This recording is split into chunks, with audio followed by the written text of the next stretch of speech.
Muito bem, estamos aqui de volta para dar continuidade a essas 16 verdades fundamentais que as Assembleias de Deus crê e defende. São também chamadas de doutrinas bíblicas, ou seja, ensinamentos da Bíblia. A primeira delas é que a Bíblia é inspirada por Deus. Portanto, cremos que a Bíblia é a palavra de Deus para nós. Essa primeira verdade fundamental é a base das outras 15 verdades que virão. A segunda verdade é que há um único Deus verdadeiro. Deus diz: ouve, ó Israel, o Senhor nosso Deus é único, né? É um só, o Senhor é um só. Então, um único Deus, e nós vemos a unidade na divindade. A terceira verdade é a deidade de nosso Senhor e Salvador Jesus Cristo, a sua divindade. Em João 1:1 diz: no princípio era o Verbo estava com Deus e o Verbo era Deus. A quarta verdade é a queda do homem. Como é que o pecado entrou? O homem foi criado à imagem e à semelhança de Deus, porém, no seu estado de inocência, o homem veio a pecar, desobedecendo à ordem divina. E aí o pecado entrou no mundo, e através do pecado de Adão, o pecado passou para todos os homens. Aí nós temos a quinta verdade. A quinta verdade é fundamental também, a salvação do homem. Não adianta o homem conhecer a Bíblia de Gênesis ao Apocalipse e não ser salvo. A salvação do homem é uma verdade fundamental e é a quinta verdade que serve como base das outras 11 verdades que virão. Aí a sexta verdade, que nós falamos no vídeo passado, as duas ordenanças da igreja, que é o batismo nas águas por imersão e a santa ceia do Senhor com os dois elementos, pão e vinho, ou sumo de uva que nós usamos, o vinho, não é? Como símbolo do vinho. Sétima verdade, agora fundamental, a sétima é uma verdade que define as igrejas pentecostais, que é o batismo no Espírito Santo. Note que a sexta, batismo nas águas, mas a sétima, o batismo no Espírito Santo.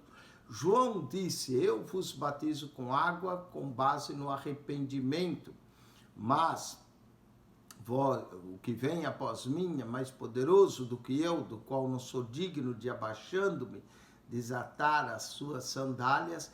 Ele vos batizará com o Espírito Santo e com fogo. A sétima verdade é o batismo no Espírito Santo.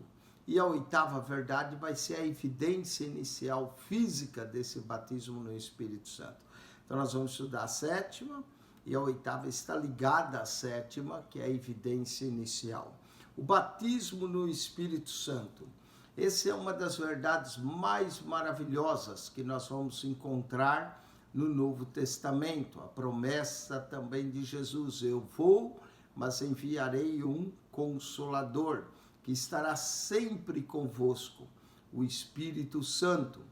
Todos os crentes têm o direito a receber o batismo com o Espírito Santo. É chamado no Novo Testamento por Cristo como a promessa do Pai, a qual deveriam esperar ardentemente e intensamente. O batismo no Espírito Santo e no fogo, de acordo com o mandamento de nosso Senhor Jesus Cristo, seria a virtude do alto, do qual Jesus disse que nós receberíamos. Era uma experiência normal de toda a igreja primitiva, aonde eles chegavam. Pedro, na casa de Cornélio, eles receberam o batismo com o Espírito Santo. Pedro e João, em Atos 8, quando desceram a Samaria, em quem eles impunham a mão, recebiam o Espírito Santo. Paulo, chegando em Éfeso, encontrou 12 discípulos que só conheciam o batismo de João, e ele mencionou acerca do batismo com o Espírito Santo. O batismo com o Espírito Santo era um dos temas do livro de Atos. Então, essa experiência era normal para a igreja primitiva. com ela chega a concessão de poder para a vida, o poder transformador, o poder renovador, o poder que nos regenera para Deus e nos capacita para o serviço. A doação de dons é um dom, ninguém merece, mas recebe, e o seu uso no ministério de nosso Senhor e Salvador Jesus Cristo. Essa experiência do batismo do Espírito Santo é distinta e subsequente à experiência do novo nascimento. Se bem que há alguns casos que as pessoas creem em Cristo e já recebem o batismo com o Espírito Santo. Na casa de Cornélio, quando Pedro pregava, desceu o Espírito Santo sobre todos. É uma experiência profunda, uma experiência espiritual de experimentar a plenitude do batismo no Espírito Santo. E isso nos leva a uma referência mais profunda por Deus, a uma comunhão maior com Deus, a uma intensa também consagração e dedicação à sua obra. É o Espírito que transforma a nossa vida. Também o Espírito, de acordo com Romanos 5,5, o amor de Deus é derramado em nossos corações pelo Espírito Santo que nos é dado. Então ele é um amor mais ativo por Cristo, pela sua palavra, pelos perdidos, para fazer a obra de Deus. Isso é uma transformação sobrenatural do Espírito Santo. O batismo no Espírito Santo, ele aparece tanto no livro de Lucas, como em Atos 1,4, como a promessa do Pai. O ministério do Espírito Santo na vida do crente é rico e é diversificado, embora profundamente pessoal e interna. A obra do Espírito Santo preocupa-se primariamente com a expressão da vida cristã.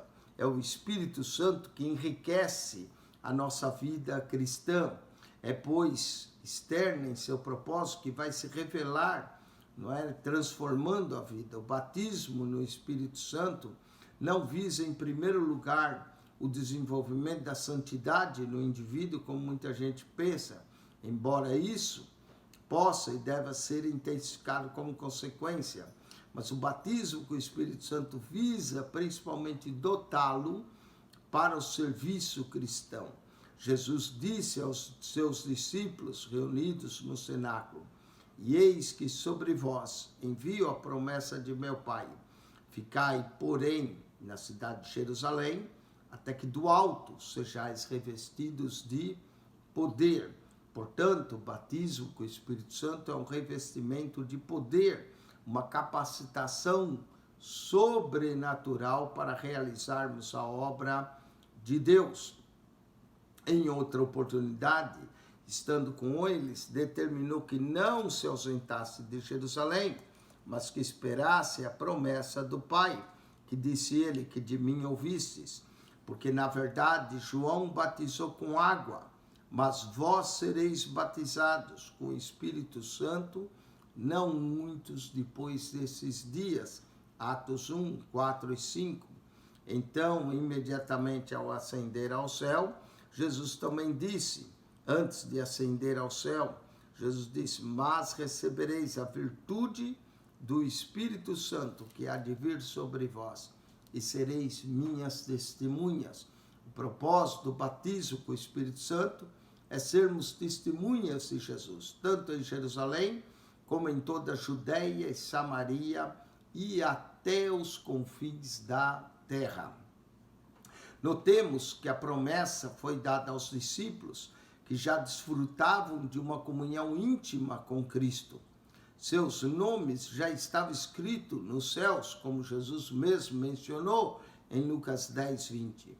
Estavam purificados diante de Deus, tendo recebido já o banho pela palavra de Cristo, conforme João 15, 3. Vós já estáis limpo pela palavra que vos tenho falado.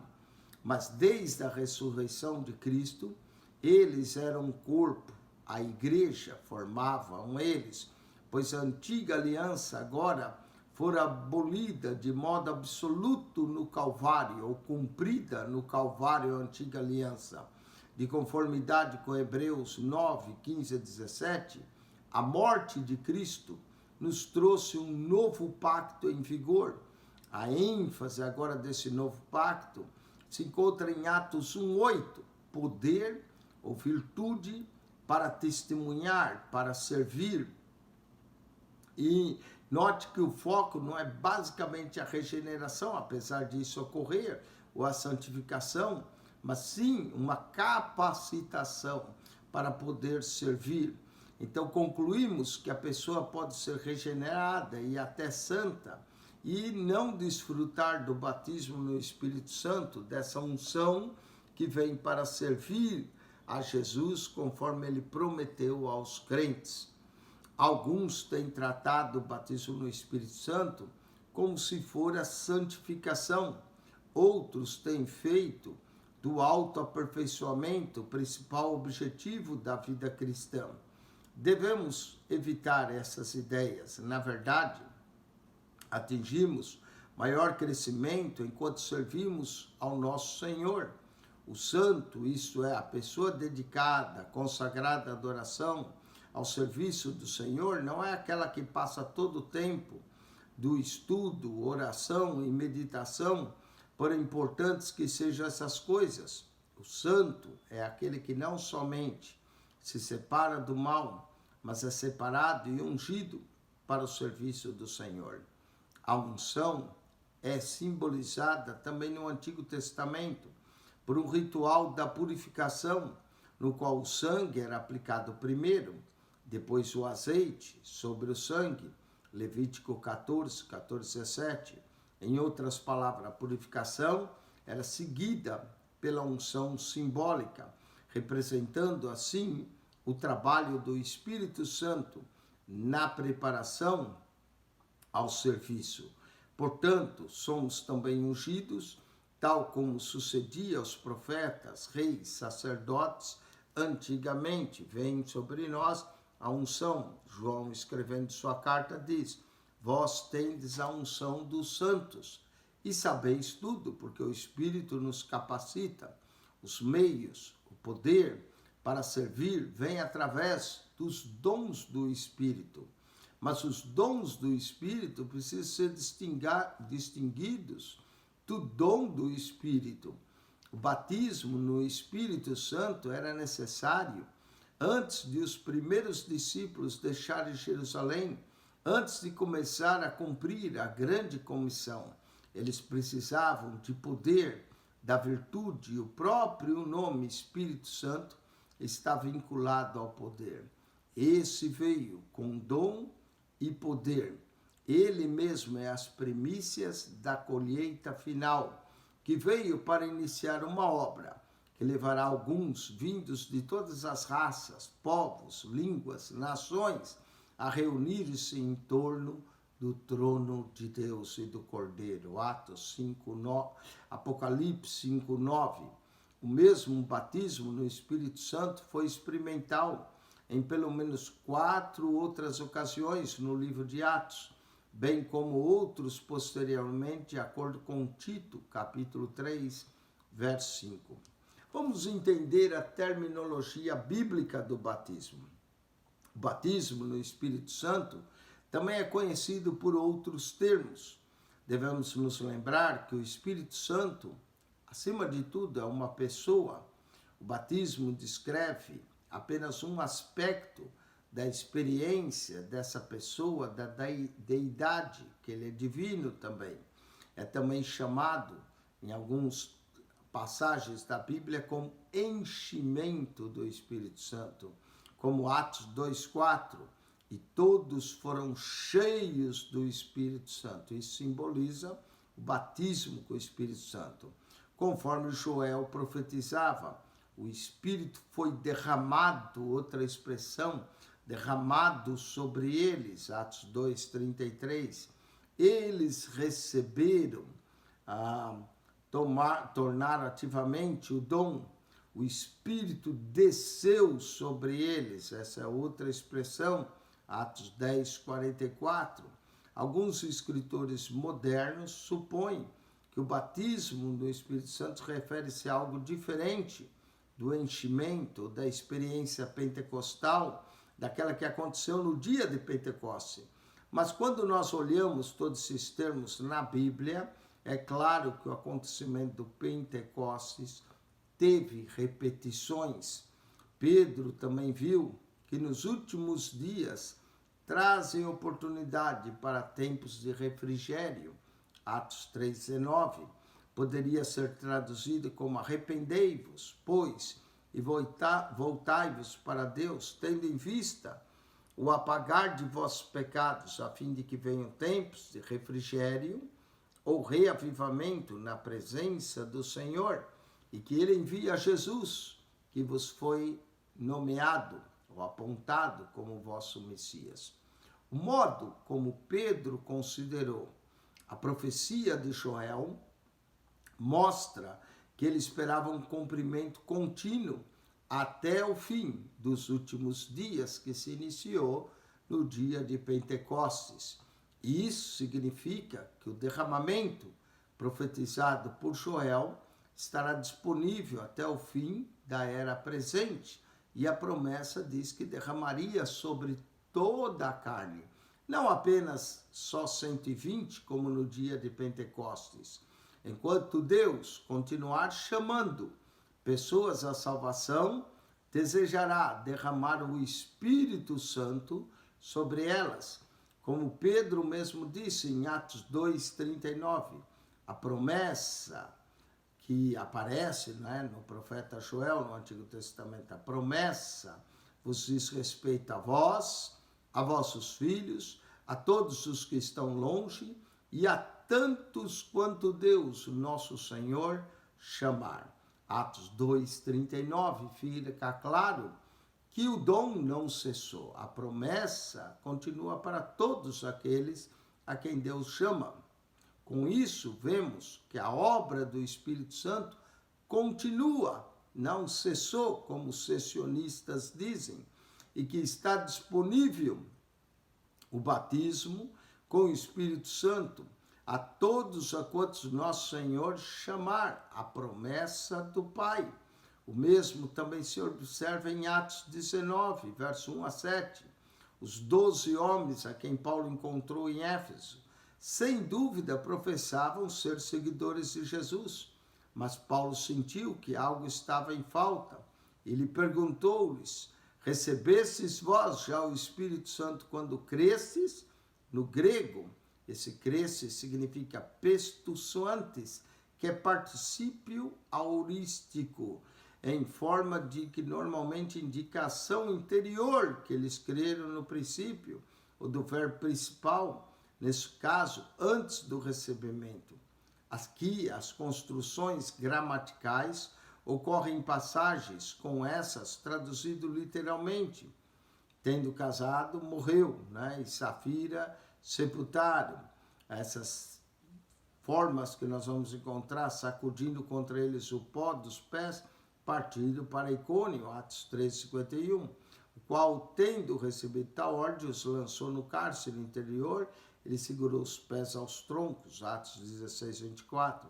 Claro que todas essas formas estão igualmente ligadas com aquilo que Paulo falou aos crentes de Atos 19, dos crentes que estavam em Éfeso. Batizou os crentes com água, antes que lhe impusesse as mãos, para que o Espírito Santo viesse sobre eles. O propósito do batismo do Espírito Santo, no Espírito Santo, em audição ao poder ou capacitação para servir, através do qual o indivíduo se torna um canal de testemunho, uma testemunha para o mundo do nosso Senhor Jesus Cristo, o batismo no Espírito Santo transforma-se na entrada para um tipo de adoração que abençoa os santos reunidos de Deus. O batismo é a porta de entrada de vários ministérios espirituais, que também são chamados de dons do Espírito, visto que tais dons visam a edificação da igreja local. Eles serão discutidos mais detalhadamente na 10ª verdade, que aborda a questão da igreja. os que se converteram foram batizados em águas e agora podem ser batizados no dia no dia de Pentecoste, no Espírito Santo. Mostram novas evidências da obra do Espírito em suas vidas. Atos 2, 42, 46, 47 diz: e perseveravam na doutrina dos apóstolos e na comunhão, e no partir do pão e nas orações, e perseverando unanimemente todos os dias no templo, e partindo o pão em casa, comiam juntos com alegria e singeleza de coração, louvando a Deus e caindo na graça de todo o povo. E todos os dias acrescentava o Senhor aqueles que se haviam de salvar. Temos aqui a descrição de uma obra contínua do Espírito, que aprofunda a experiência dos crentes, aprofunda o seu amor a Deus e a sua palavra, e uns pelos outros e por aqueles que estão perdidos. De fato, deveriam ter sempre em mente que o batismo no Espírito Santo não é uma experiência climática, assim como o próprio Pentecoste foi apenas o começo da colheita, tendo trazido homens e mulheres a uma comunhão de adoração, de ensino, de serviço. Assim também o batismo com o Espírito Santo é essa porta para uma relação crescente entre ele mesmo e os crentes.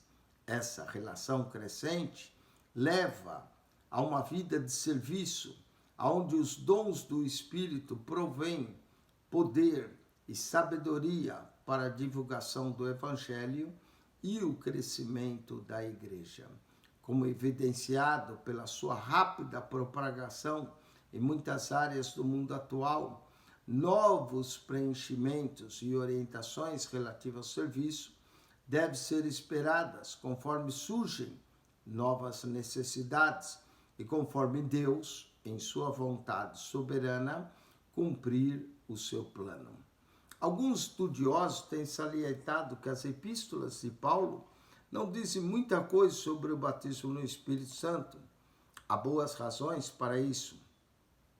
O batismo no Espírito Santo era a experiência normal para aqueles crentes do primeiro século da era cristã. Todas as pessoas às quais Paulo escreviam já estavam cheias do Espírito Santo. Portanto, não havia questionamentos. Entretanto, certas coisas que ele disse são importantes. Por exemplo, mas o que nos confirma convosco em Cristo e o que nos ungiu é Deus, o qual nos selou e deu o penhor do Espírito em nossos corações. 2 Coríntios 1, 22, 1, 21 e 22. O trecho de Efésios também 1, 13 é ainda mais enfático e diz: em quem temos vós estáis, depois de ouvistes a palavra da verdade, o evangelho da vossa salvação, e tendo nele crido, fostes selados com o Espírito Santo da promessa. Efésios 4:30. Acrescenta: e não entristeçais o Espírito de Deus, no qual estáis selados para o dia da redenção. A palavra penhor, em 2 Coríntios 1, 22, significa a primeira prestação. As primícias também fazem parte da colheita. Romanos 8, 23. Exatamente do mesmo modo, o Espírito, como penhor, é uma parte real da nossa herança e a garantia de que receberemos posteriormente a parte maior. Nossa herança é mais do que algo que se espera. Agora, em meio à corrupção, decadência e morte dessa presente era, desfrutamos no Espírito e através do Espírito Santo da primeira parte dessa nossa herança. Alguns pensam também que a palavra selo tem a ver com a nossa proteção ou segurança. Mas o selo é sim um reconhecimento que somos do Senhor. E isso não significa que possamos perder a nossa salvação. e nem no original grego subentende o tipo de selo usado em garrafas ou embalagem de alimentos para proteger de contaminação. Nós, de fato, estamos guardados mediante a fé na virtude de Deus para a salvação, já prestes para se revelar nesses últimos tempos. 1 Pedro 1,5. Mas isso não ocorre automaticamente. A fé precisa ser conservada. O selo no Novo Testamento também apresenta a ideia de propriedade, de marca, que indica que sermos obras das mãos de Deus. Efésios 1,13 mostra que somos selados após atos de fé, o que significa ser propriedade divina, dependente desse selo, pois fomos feitos dele através do sangue de Jesus e da nossa reação de fé à graça de Deus. O selo é, pois, o reconhecimento da propriedade, mas não a produz. Assim visto que o selo é algo tangível que outros podem reconhecer.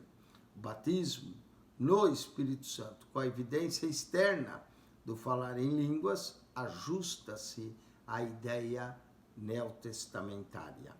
A maior parte dos comentadores esquece que o batismo no Espírito Santo era a experiência normal de todos os crentes nos tempos do Novo Testamento. Por isso, Paulo não está traçando em suas epístolas uma linha entre os crentes selados e os que não possuem esse privilégio. Ele vê todos os crentes como incluídos na mesma experiência. Outra importante passagem é 1 Coríntios 12:13. Diz assim: pois todos nós fomos batizados em um espírito, formando um corpo, quer judeus, quer gregos, quer servos, quer livres, e todos temos bebidos de um espírito. Nota a expressão todos. A preposição em, no grego, significa claramente por em todos os outros versos, onde aparece vinculado ao Espírito Santo. Nesse capítulo, João também declara que Jesus é aquele que batiza no Espírito Santo, João Batista. Paulo deixa claro que Jesus é o único que batiza no Espírito Santo, ou seja, no corpo de Cristo. Os dois batismos são claramente distintos: o batismo nas águas e o batismo no Espírito Santo. O Espírito Santo, primeiro, também nos batiza no corpo de Cristo. Em seguida, Jesus nos batiza no Espírito Santo. Paulo também enfatiza a importância de vivermos no Espírito, de andarmos no Espírito. Significa que devemos cuidar em não entristecer o Espírito Santo, mediante coisas como ira, raiva, brigas, calúnias ou qualquer tipo de malícia. Pelo contrário, Paulo diz: sejamos bondosos e compassivos uns com os outros, perdoando-nos mutuamente como Deus em Cristo nos perdoou. Efésios 4, 30, 32. Nada temos a ver com os feitos infrutíferos das trevas, Efésios 5, 11. E nem devemos nos embebedar com vinho, mas encher-nos do Espírito, conforme Efésios 5, 18. O Espírito é a fonte do amor, do zelo e do estado do coração que nos capacita a servir e ser aceitáveis diante de Deus, ou ser fervorosos no Espírito, conforme Romanos 12, 11. Um fervor que está queimando com o Espírito. De fato, devemos ser cuidadosos para não extinguirmos ou apagarmos o fogo do Espírito ao rejeitar ou abafar suas manifestações. 1 Tessalonicenses 5, 19, 20. O fogo do zelo está vinculado ao Espírito Santo, em contraste ao fogo do julgamento. Quanto à discussão do significado do batismo com o Espírito Santo e com o fogo, onde João Batista pode estar oferecendo uma escolha entre o batismo com o Espírito Santo e um batismo no fogo, que aqui aplica a ideia de julgamento. Mas outros vê o batismo no Espírito Santo e o batismo com fogo com o mesmo sentido, pois no dia de Pentecoste foram vistas sobre ele línguas repartidas como de fogo.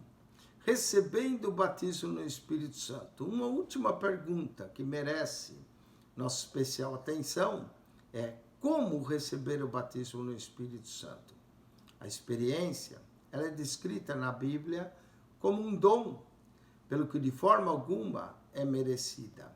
O batismo no Espírito Santo é recebido mediante a fé ativa e obediente. Deus prometeu derramar o seu Santo Espírito sobre aqueles que famintos o buscam e pede abrindo o coração. Lucas 11, verso 13 diz: pois se vós, sendo mau, saber dar boas dádivas aos vossos filhos, quanto mais dará o Pai Celestial, o Espírito Santo, àqueles que lhe pedirem. Então, primeiro você tem que pedir. Segundo, você tem que ter sede. Jesus disse: se alguém tem sede, venha a mim e beba. João 7,37. Lemos que no dia de Pentecostes, 120 receberam, quase 120 receberam o Espírito Santo. No dia de Pentecostes, adoraram a Jesus e passaram muito tempo louvando a Deus. O louvor alegre e a expectação preparam os nossos corações para receber o Espírito Santo. Notamos igualmente que quando eles foram cheios com o Espírito Santo, começaram a falar em outras línguas, conforme o Espírito Santo lhes concediam que falasse. Em outras palavras, não retrocederam, mas em fé obediente, usaram suas línguas, lábios e vozes para falar aquilo que o Espírito Santo lhes concediam que falasse. Que eu e você possamos ser cheios do Espírito, que possamos ser capacitados para sermos testemunhas do poder de Deus e de Jesus. Essa é a sétima verdade. O batismo no Espírito Santo, cremos que continua atual, que Deus ainda continua batizando no Espírito Santo. Que você possa recebê-lo. É preciso duas coisas: ter sede. Se alguém tem sede, venha a mim e beba, e pedir. Pedir até receber. Deus te abençoe. Nós vamos voltar para a oitava verdade, que é a evidência física inicial do batismo com o Espírito Santo.